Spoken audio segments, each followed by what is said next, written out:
اعوذ باللہ من الشیطان الرجیم بسم اللہ الرحمن الرحیم۔ ویورز السلام علیکم۔ ابتدا ہے رب جلیل کے بابرکت نام سے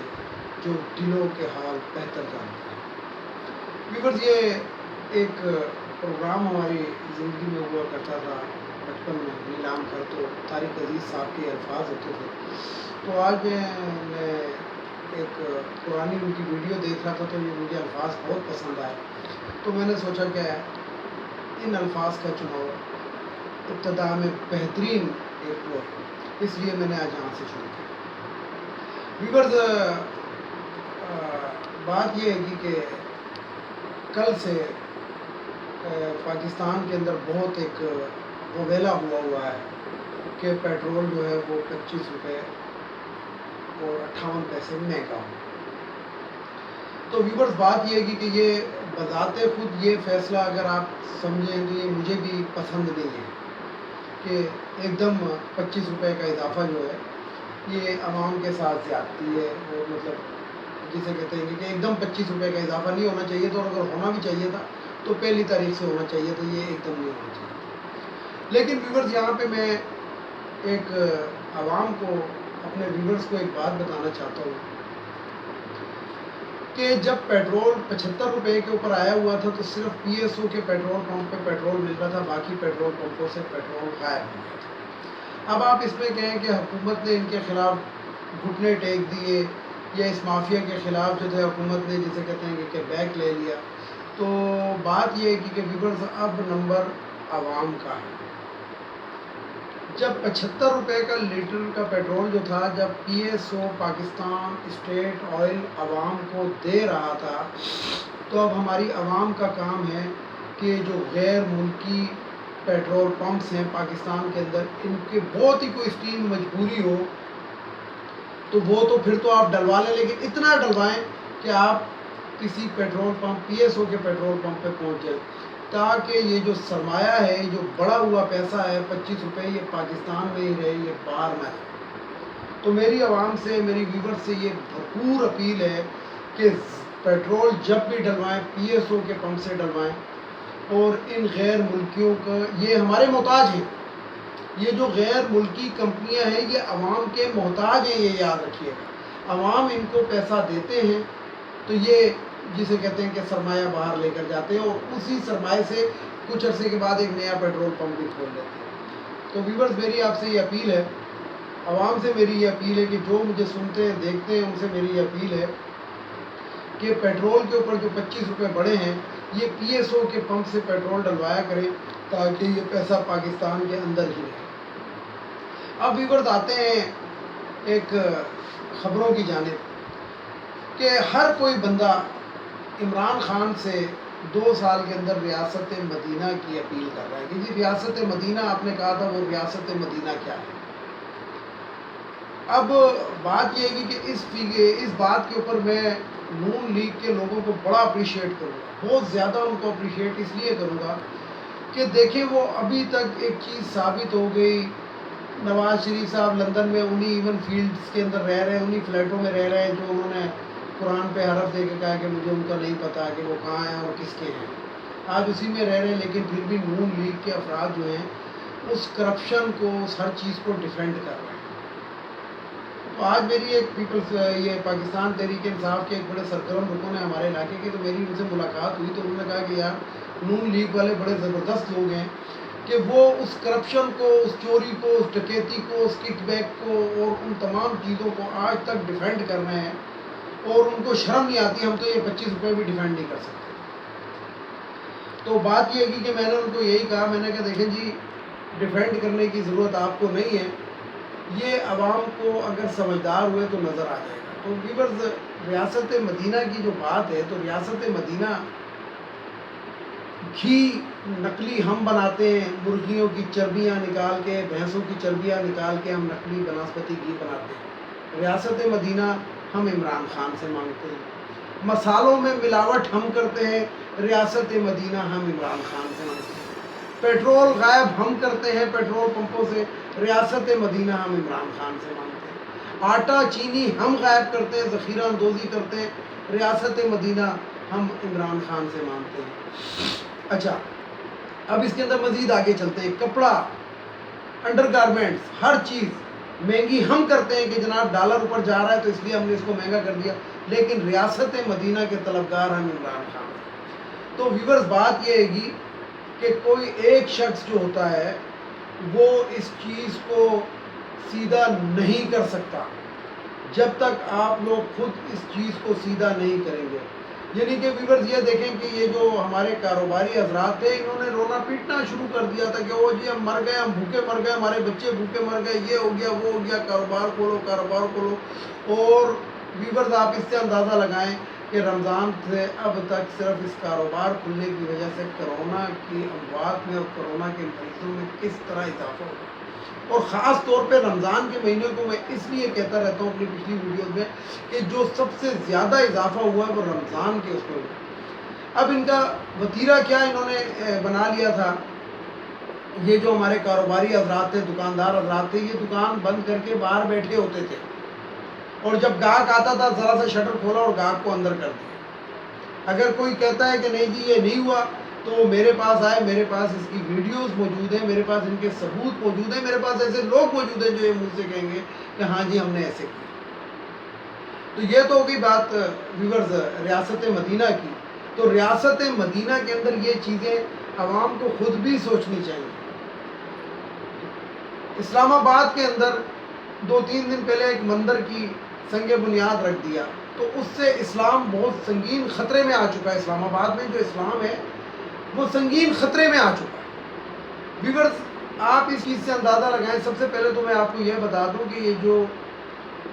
اس مندر کی زمین ہے یہ نواز شریف صاحب نے دی تھی،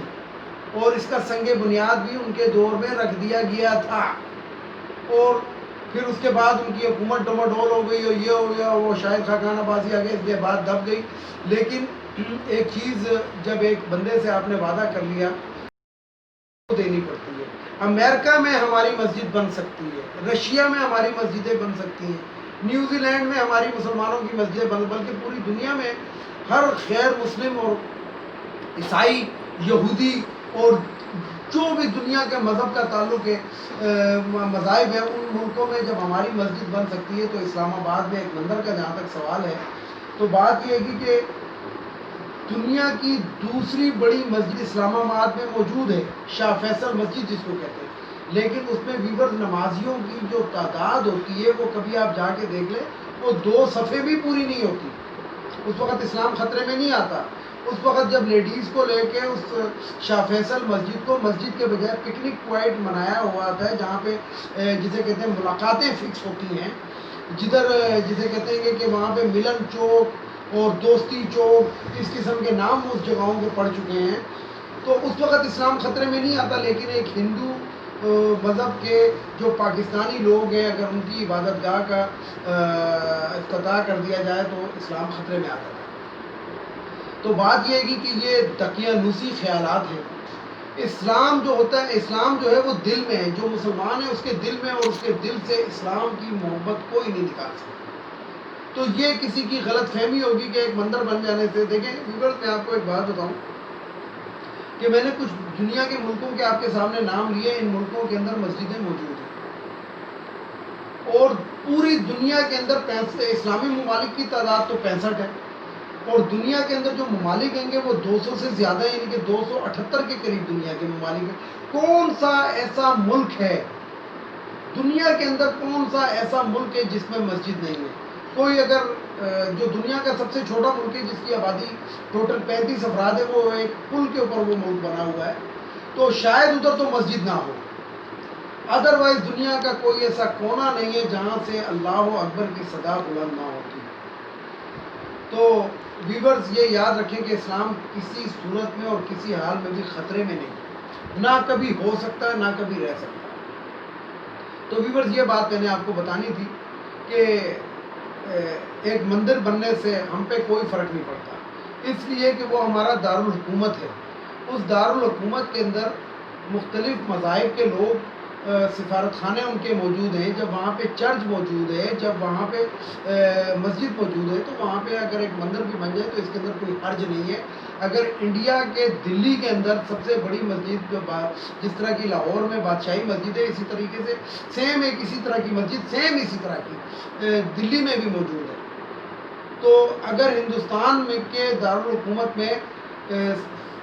سب سے بڑی مسجد ہو سکتی ہے تو ایک چھوٹا سا مندر ہمارے اسلام آباد میں بھی بن سکتا ہے، اور اس کے لیے ہمیں دل بڑا کرنا چاہیے۔ اب آتے ہیں ویور ذرا سا شاہد خاقان عباسی صاحب کا ایک بیان میری آنکھوں سے ابھی گزرا کہ حکومت نے پیٹرول مہنگا کر دیا ہے اور ان سے کوئی مافیا کنٹرول نہیں ہو رہا ہے، تو یہ گھر چلے جائیں اور حکومت ان کے حوالے کر دیں، یہ جا کے امریکہ میں ہم پینٹ اتروا کر آ جائیں،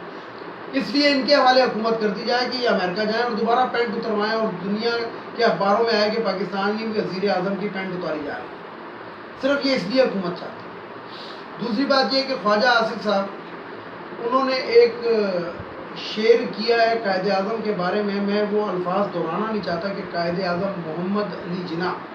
کے بارے میں انہوں نے غلط قسم کی لینگویج استعمال کی ہے، تو میں سیالکوٹ کے ان لوگوں سے جنہوں نے خواجہ آصف کو ووٹ دیا تھا،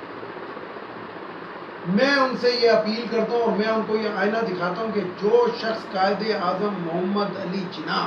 کے بارے میں ایسے الفاظ، میں ویورز وہ الفاظ اپنی ویڈیو کے اندر کہنا ہی نہیں چاہتا،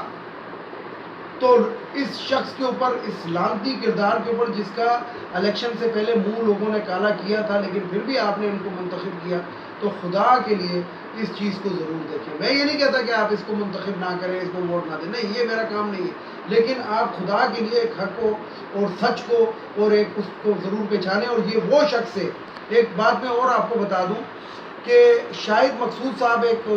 پروگرام کرتے تھے ٹی وی کے اوپر، اس کے اندر اس شخص نے قرآن پہ، خواجہ آصف کی میں بات کر رہا ہوں، قرآن پہ ہاتھ رکھ کے کہا تھا کہ یہ جو اپارٹمنٹس ہیں یہ نواز شریف کے نہیں ہیں، اور دوسری بات اس نے یہ کہی تھی کہ نواز شریف کوئی معاہدہ مشرف صاحب کے ساتھ کر کے باہر نہیں گیا، یہ اس نے قرآن پہ ہاتھ رکھ کے جسے کہتے ہیں۔ اور وہاں پہ میں آپ کو ایک اور بتاؤں کہ اوریا مقبول جان ایک صحافی، وہ بھی اس پروگرام میں موجود تھے، تو اوریا مقبول جان اس چیز کے گواہ ہیں، اور اگر کسی کو میری بات پہ شک ہو تو وہ اوریا مقبول جان سے اس چیز کو کنفرم کر سکتے ہیں کہ اس شخص نے قرآن پہ ہاتھ رکھ کے کہا تھا کہ میں یہ نواز شریف صاحب جو ہیں یہ مشرف کے ساتھ کوئی معاہدہ کر کے باہر نہیں گئے، حالانکہ بعد میں وہ جو ایک غیر ملکی شہزادہ آیا تھا اردن کا غالباً، تو اس نے بتایا تھا کہ نہیں جی یہ لبنان کا ایک وہ وزیر اعظم کا بیٹا آیا تھا، حریری نام تھا غالباً ان کا، کہ جناب یہ معاہدہ ہے، اور انہوں نے لا کے معاہدہ بھی دکھایا تھا کیونکہ معاہدہ بھی انہوں نے کرایا تھا۔ تو ویورز خدا کے لیے ان کالی بھیڑوں کو پہچانیں۔ تیسری اور آخری چیز میں آپ سے یہ بات کرنا چاہتا ہوں کہ ویورز حالات جو ہیں وہ بہت خراب ہیں، اس لیے کہ اس ملک کے اوپر 35 سال جو لوگ حکومت کرتے رہے ہیں، اس کی ایک مثال آپ سیدھی سی دیکھ لیں کہ یہ جو سید خورشید شاہ کہلاتے ہیں، سندھ سکھر سے ان کا تعلق ہے اور ممبر نیشنل اسمبلی ہیں، ان کو جب نیب کی پیشی کے لیے جب لے جایا جا رہا تھا تو ایک پولیس انسپیکٹر نے ان کا ہاتھ چوما، جب ہاتھ چوما تو اس کی تصویر ایک فوٹوگرافر نے بنا لی، تو اس کے اوپر جس طریقے سے تشدد کیا گیا ہے، میڈیا کے اوپر جس طریقے سے تشدد کیا گیا ہے under the supervision of Khurshid Shah, تو یہ بھی اس بات پہ یہ جو ہیں یہ بھی لعنت کے ضرور ہوتا ہے۔ تو ویورز یہ کچھ باتیں تھیں جو میں نے آپ کے ساتھ شیئر کی اور میں نے سوچا کہ میں آج آپ کو بتاؤں، تو انشاءاللہ کل سے ریگولر آپ کے سامنے حاضر ہوا کریں گے اور اپنی ویڈیو کو آپ کے سامنے رکھا کریں گے اور کچھ حقائق کو آپ کے سامنے، کچھ تاریخ کو آپ کے سامنے رکھا کریں گے۔ تو یہ میں نے اس میں تاریخ بھی موجود تھی جو میں نے آپ سے باتیں کی، یہ جو میں نے آصف کے بارے میں کہی، یہ تاریخ ہے ظاہری بات ہے پاکستان کی، لیکن میں آپ کو آخر میں ایک بات یہ کہوں کہ خدا کے لیے یہ اتار چڑھاؤ آتے رہتے ہیں، میں آپ کو بذات خود بتا رہا ہوں کہ میں یہ 25 روپے اضافے کے میں حق میں نہیں ہوں اور میں اس سے خوش نہیں ہوں، لیکن ویورز میں نے آپ کو آج سے کچھ عرصے پہلے تقریباً 2 تاریخ کو جو میں نے اپنی ویڈیو